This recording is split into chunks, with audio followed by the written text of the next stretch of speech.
Natakaroon din sa may Marahan, Marilog District ng Davao City. So ganidol mag-update ta sa maong landslide dinhing dapita tungod kay atong miaging Biyernes sa gabi adunay dako kayo nga landslide. So mao ni ang sitwasyon sa dalan karon dol. So makita nimo da nga napikas gid siya, natunga gid siya. So gani adunay mga balay nga naapil pag landslide. So may nalang gani dol kay walay mga individual ang nakalas nga kinabuhi.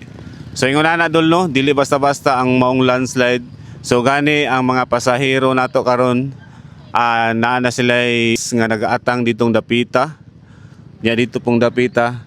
So kung mobiyahe ka gikan sa Davao City paingon sa Cagayan de Oro City, paingon sa Bukidnon, balin sa Malaybalay.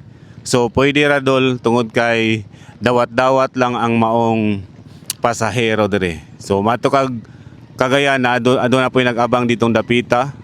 Matukag Davao aduna po'y nag-abang. So kung aduna kay mga karga, aduna kay mga dagkong mga karga, aduna po sila mga habal-habal, aduna siya mga bao-bao nga pwede mo karga sa imong mga gamit.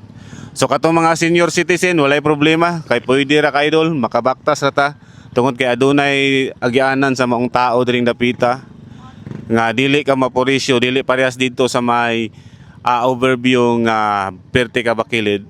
Pero diri dol pwede ra kayo 24 hours lang yapon ang maong biyahe paingon sa Cagayan de Oro City, paingon bugmato kag Davao City. So katong private car mga dol aduna sila'y alternative nga dalan. So atong ipakita unya dol ditong dapita.